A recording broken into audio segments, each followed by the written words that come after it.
Namo tassa bhagavato arahato sama sambuddhassa. Namo tassa bhagavato arahato sama sambuddhassa. Namo tassa bhagavato arahato sama sambuddhassa. Kurangi kejahatan, tambah kebajikan, sucikan pikiran. Inilah ajaran para Buddha. Saudara-saudara yang berbahagia, malam hari ini bersama-sama kita merayakan Magha Puja yang seperti tadi telah saya sampaikan atau yang tadi telah kita dengar bersama, bahwa Magha Puja memperingati beberapa peristiwa penting. Tadi kita dengar di dalam pembacaan Magha Puja Gatha bahwa pada Magha Puja berkumpul 1.250 orang biku yang arahat semua, atau biku yang telah mencapai kesucian semua. Biku yang 1.250 orang ini juga ditabiskan oleh Sang Buddha sendiri. Karena pada awal Sang Buddha mengajarkan Dhamma, para biku ditabis langsung oleh Sang Buddha dengan kalimat Ehi biku. Ehi artinya datang, biku adalah panggilan untuk mereka yang telah ditabiskan.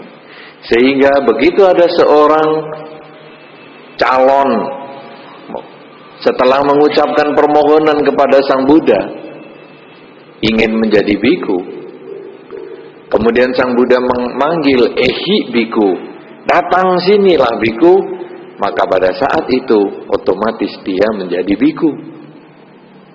Jadi yang pertama tadi 1.250 orang biku, yang kedua mereka telah mencapai kesucian, yang ketiga mereka semua ditabiskan oleh Sang Buddha sendiri dengan Ehi biku, dan kemudian yang keempat mereka datang tanpa diundang.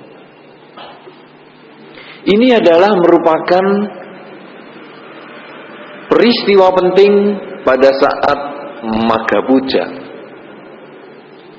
Dan pada saat Magha Puja tersebut Sang Buddha juga membabarkan satu pokok Dharma yang sangat penting, yang bahkan dikatakan menjadi intisari agama Buddha, yaitu kurangi kejahatan, tambah kebaikan, sucikan pikiran. Inilah ajaran para Buddha. Ini yang diterangkan di dalam Magha Puja. Saudara-saudara para umat Buddha yang berbahagia, malam hari ini kita hadir berkumpul bersama. Kita merayakan Magha Puja. Tentu bukan hanya sekedar mengikuti upacara, bukan hanya sekedar membaca parita, tetapi kita harus menggali makna yang lebih dalam. Sehingga kita nanti ketika pulang dari puja bakti ini, kita mendapat satu bekal yang kita bisa manfaatkan di dalam kehidupan kita sehari-hari. Yang perlu kita soroti pada kesempatan ini adalah bahwa para biku yang tadi 1250 orang ini sudah mencapai kesucian semua. Padahal kesucian adalah merupakan tingkat yang tertinggi di dalam agama Buddha. Mereka sudah suci, tapi mereka tetap datang, tetap beringin bertemu dengan Sang Buddha. Ini yang sebetulnya perlu kita renungkan pada malam hari ini. Seseorang yang sudah mencapai tingkat tertinggi masih mau ketemu dengan Sang Buddha. Mereka yang telah mencapai kesucian masih ingin belajar lagi dengan Sang Buddha. Coba sekarang kita lihat pada diri kita masing-masing. Sudahkah kita ini mencapai kesucian? Sudah mencapai kesucian belum? Belum. Sudahkah kita kadang-kadang merasa bosan belajar Dharma? Belum. Rajin terus belajar Dharma. Belajar Dharma bisa ditunjukkan dengan misalnya membaca buku. Rajin baca buku Dharma? Males. Terus terang, tidak masalah. Saya lebih senang yang terus terang begini. Namanya juga anak-anak terus terang. Ini yang anak-anak terus terang. Yang dewasa mungkin mau jawab malu. Padahal juga yang dewasa mungkin baca juga ngantuk. Baca buku, apalagi buku Dhamma, riwayat Sang Buddha saja kadang enggak selesai membacanya. Membaca baru berapa lembar sudah tekluk ngantuk. Baru berapa lembar baca, waduh tertarik siaran televisi. Baru baca sebentar, alasannya lapar, alasannya ngantuk, alasannya ada tamu, alasannya mau pergi, macam-macam alasannya. Nanti begitu pulang, males. Itu baca buku, belajar Dhamma. Berapa di antara kita? Tadi Anda sudah mengakui tidak mencapai kesucian, tapi sudahkah Anda membaca buku?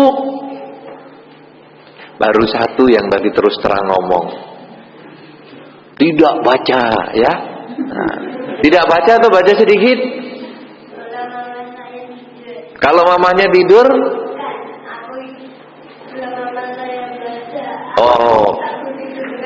Oh, kalau mamanya baca, tidur ngorok. Saya kira kalau anaknya yang baca, mamahnya tidur ngorok.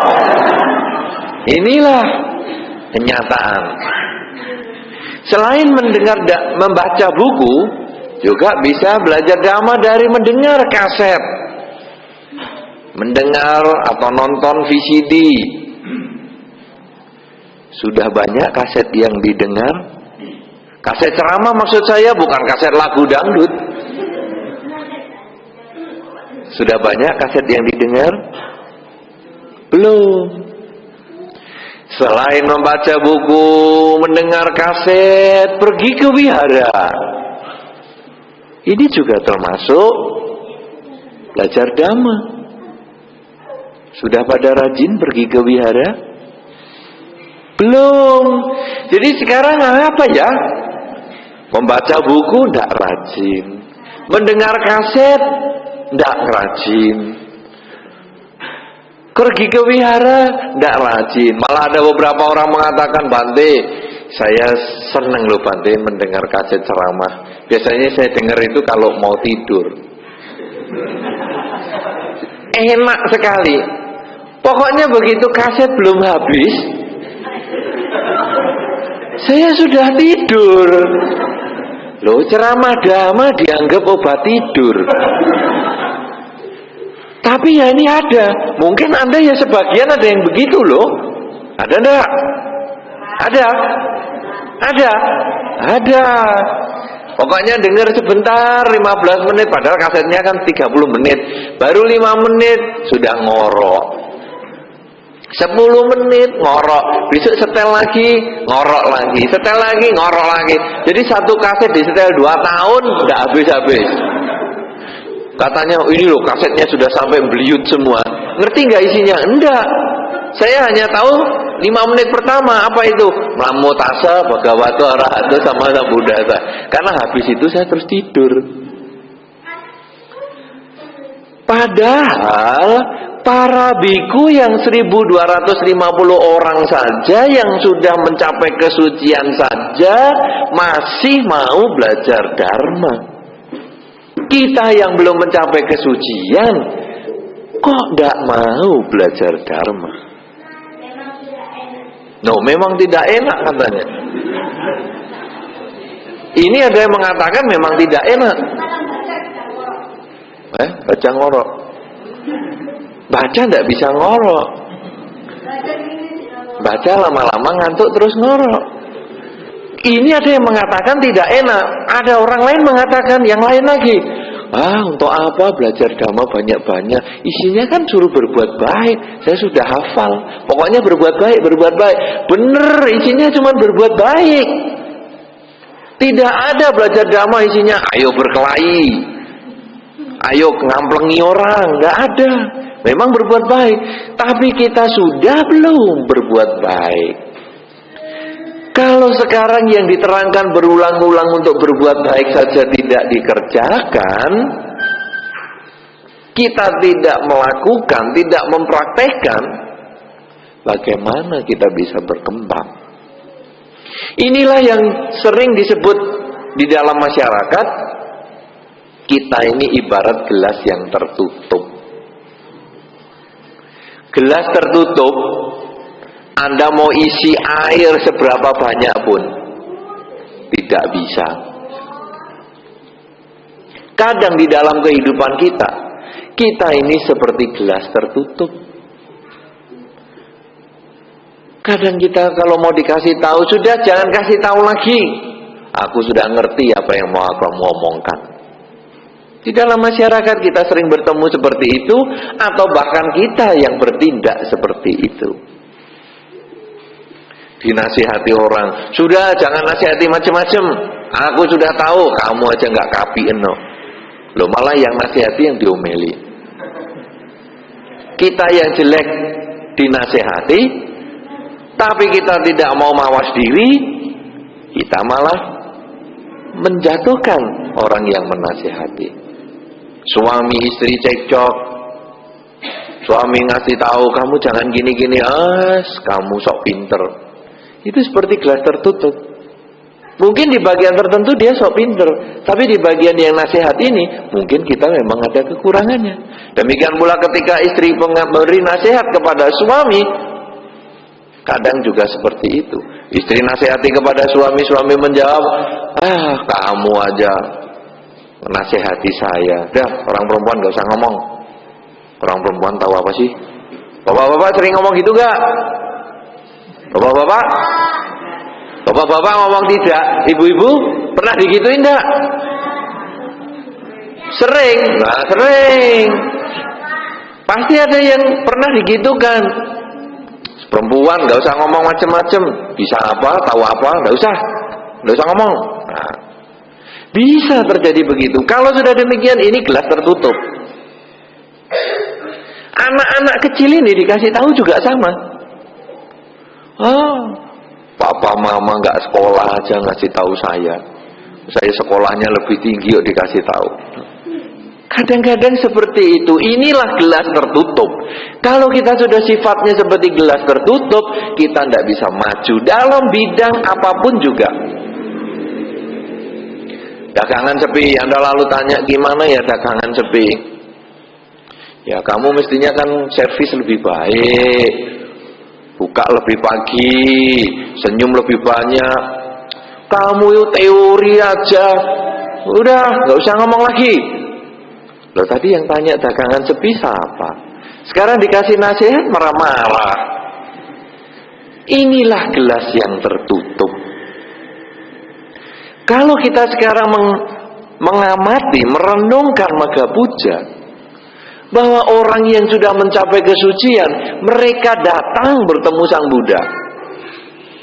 Kemudian mereka meminta kepada Sang Buddha untuk mengajarkan Dhamma. Dan Sang Buddha membabarkan Dhamma bagaimana mengurangi kejahatan, bagaimana menambah kebajikan, bagaimana menyucikan pikiran. Dan itu menjadi bekal untuk mereka. Mereka sudah mencapai kesucian. Mereka tidak bersifat seperti gelas tertutup. Mereka bersifat seperti gelas yang terbuka. Kenapa demikian? Karena kesombongan, keakuan mereka sudah tidak ada lagi. Kalau kita yang belum mencapai kesucian, kesombongan kita, keakuan kita tebal sekali. Begitu kita dinasihati tentang dharma, sudahlah jangan sedih. Hidup ini kan tidak kekal. Kamu kenal dhamma baru 2 hari aja sudah nasihati aku yang 20 tahun. Kita seolah-olah menjadi orang yang hebat. Kita menjadi gelas yang tertutup. Saudara-saudara, para umat Buddha tentu sudah sering membaca Parita. Sering atau belum? Sering? Sering? Sering baca? Siapa yang sering baca? Tunjuk jari. 1 orang. Coba yang sering baca Parita. Tunjuk jari. 1 orang, 2 orang, 3 orang. Tunjuk jari lagi. Berapa banyak? Ya, tidak ada 10 orang. Siapa yang pernah baca Bojjhanga Parita? Siapa yang pernah baca Bojjhanga Parita? Cuman 1. Yang lain tidak pernah baca. Oh, belakang pernah juga. Tahu kira-kira Bojjhanga Parita isinya apa itu? Gunanya apa? Gunanya dulu. Gunanya Bojjhanga Parita apa? Nah, biasanya Bojjhanga Parita ini dibaca ketika ada orang sakit. Dibacain Bojjhanga Parita. Isinya apa itu? Salah satu isinya adalah di situ suatu ketika Sang Buddha sedang sakit. Kemudian dibacakan Parita itu, Bojjhanga Parita. Dan Sang Buddha sembuh. Pernah baca itu? Pernah? Ya, pernah ya. Jadi salah satu isi Bojjhanga Parita adalah pada saat Sang Buddha sakit, Sang Buddha dibacakan Parita tersebut, timbul perenungan, timbul kebahagiaan, dan Sang Buddha sembuh. Artinya apa ini? Bahwa kita sebagai umat Buddha bukan dihitung lamanya kenal agama Buddha. Aku sudah 20 tahun kenal agama Buddha, kamu 2 hari gak usah nasihati. Belum tentu. Ini Sang Buddha yang mendirikan agama Buddha, yang mengajarkan Dharma untuk pertama kali. Itu pun ketika dibacakan Parita, mendengar dengan baik Bojjhanga Parita itu, kemudian beliau merenungkan dan sembuh. Sudah ketemu itu baitnya di situ, terjemahannya? Baca coba dengan mic. Bait itu saja yang Sang Buddha dibacain Parita itu. Suatu ketika sang Dhamaraja sendiri sakit demam, yang Arya Buddha rela diminta mengulangi supari dengan hikmah, karena merasa gembira, maka seketika sembuhlah sang Bagawa. Jadi Anda sudah jelas sekarang bahwa yang disebut Dhamaraja itu siapa? Sang Buddha. Kemudian dibacakan Parita ini, Parita Bojjhanga ini, 7 faktor kesucian, dan seketika itu sembuh. Kalau demikian, Kita sebagai seorang umat Buddha tidak ada level mengatakan aku yang paling hebat, kamu yang tidak hebat, aku yang lebih lama kenal Dhamma, engkau lebih baru kenal Dhamma. Tidak. Kita saling membutuhkan. Kita harus bisa saling mengingatkan. Di dalam Dhamma ini kuncinya adalah persahabatan, kesatuan, dan persaudaraan. Sehingga kalau kita mempunyai kekurangan, rekan sedama kita, saudara sedama kita, mereka akan mengingatkan kita. Dan kita tidak bisa bersifat seperti gelas tertutup. Pokoknya saya sudah lebih ngerti. Tetapi kita berusaha membuka batin kita untuk belajar lagi. Sang Buddha saja dibacakan 7 faktor kesucian, menjadikan sebagai perenungan dan berbahagia, akhirnya sembuh. Ketika teman kita, saudara kita sedama mengalami kesulitan, mengalami penderitaan, mengalami kekecewaan, mengalami kesedihan, kita sebagai umat Buddha punya kewajiban untuk membantu. Kita punya kewajiban untuk menolong. Kita punya kewajiban untuk mengingatkan. Kalau kita masing-masing bisa bersifat seperti gelas yang terbuka, seperti para arahat yang sudah 1250 orang belajar Dharma kepada Sang Buddha. Kepada Sang Buddha juga Dhamaraja yang juga merenungkan tentang Bujangga Parita ini sehingga beliau mencapai kebahagiaan dan sembuh dari sakitnya. Maka kita yang bukan seorang Buddha, kita yang belum mencapai kesucian, kita yang masih belajar Dharma, sudah saatnya kita membuka batin kita untuk selalu belajar dari lingkungan kita, belajar dari buku, belajar dari kaset, belajar dari kebaktian-kebaktian di wihara, belajar dari berbagai sumber, sehingga akhirnya setiap saat kita punya kesempatan untuk mengembangkan batin kita.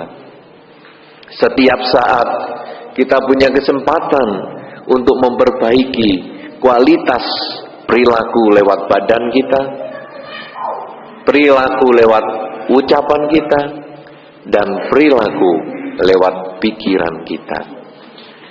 Kalau kita bisa saling membuka batin kita, kalau kita sama-sama bisa bersifat seperti gelas yang terbuka, maka makna Magha Puja pada malam hari ini akan bisa kita rasakan bersama. Selama kita masih tertutup, selama kita tidak mau diberi nasihat, baik nasihat oleh pasangan hidup kita, nasihat oleh orang tua kita, nasihat oleh guru kita, nasihat oleh tetangga kita, bahkan nasihat oleh anak kita, selama kita tidak mau menerima itu semua, makna Magha Puja ini belum ada artinya. Tapi ketika kita sudah bisa menerima, oh iya, saya mungkin punya kelebihan di bidang yang lain. Kadang-kadang kan orang tua kalau dinasihati anaknya mengatakan, kamu kok nasihati saya, kamu masih terlahir di alam demit saja, saya sudah ngerti dan bisa berpikir. Kadang-kadang kita menutup diri seperti itu. Dianggapnya semua nasihat anak salah. Coba saudara-saudara, siapa yang sudah punya anak? Siapa yang di sini sudah punya anak? Nah, banyak ya. Pernah Anda menerima nasihat dari anak Anda? Anda menolak atau tidak? Anda sering mengatakan enggak? Anak kecil aja nasihati orang tua gayanya. Pernah enggak? Pernah kan?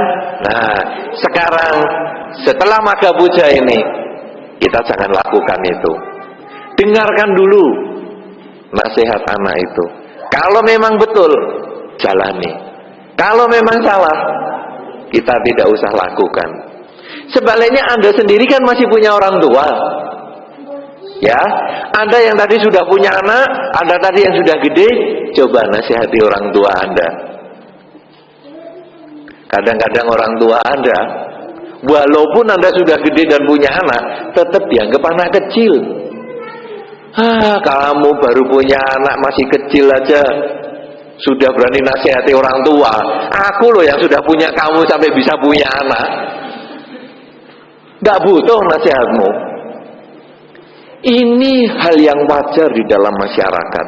Tetapi hal yang wajar ini tidak selalu benar. Bukan berarti anak kecil selalu salah, bukan berarti kita orang tua selalu benar.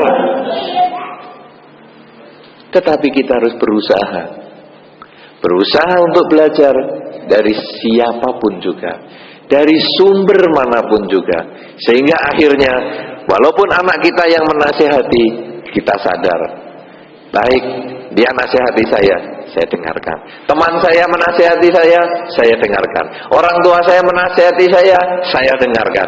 Saya seperti gelas terbuka, siap menerima nasihat, siap menerima koreksi, siap menerima saran dari manapun juga.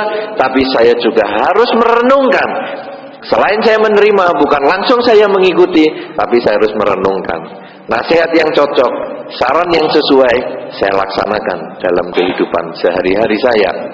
Nasihat yang cocok, tapi kurang sesuai, saya tunda. Mungkin bukan sekarang saya kerjakan. Nasihat yang tidak cocok, nasihat yang tidak sesuai, tidak perlu kita laksanakan. Kalau kita sudah demikian, setiap hari menjadi maga puja bagi kita.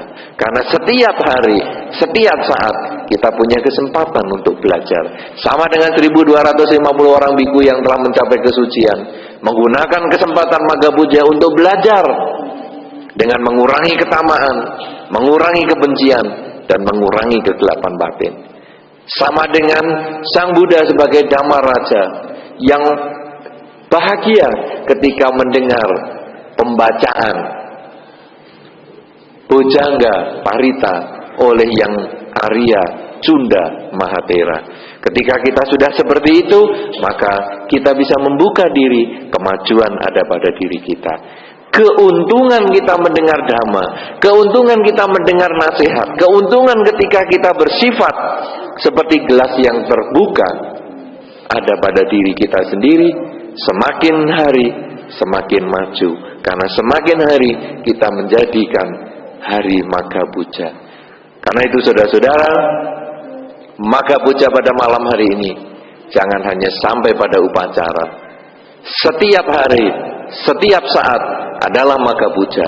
Ketika kita mau mendengar, mau merenungkan nasihat dari teman kita, orang tua kita, guru kita, bahkan anak kita, bahkan orang yang mungkin sangat jauh perbedaannya dibandingkan diri kita masing-masing. Selamat maga puja. Semoga maga puja pada malam hari ini akan menjadi awal perubahan sifat Anda, perubahan cara berpikir Anda, perubahan cara berbicara Anda, perubahan cara bertindak Anda, agar setiap hari selalu meningkat, lebih baik, dan terus bertambah baik sesuai dengan ajaran Sang Buddha. Semoga Anda selalu berbahagia di dalam Dharma. Semoga semua makhluk, baik yang tampak maupun yang tidak tampak, akan memperoleh kebaikan dan kebahagiaan sesuai dengan kondisi karmanya masing-masing. Sabbe sata bhavantu sukhitata.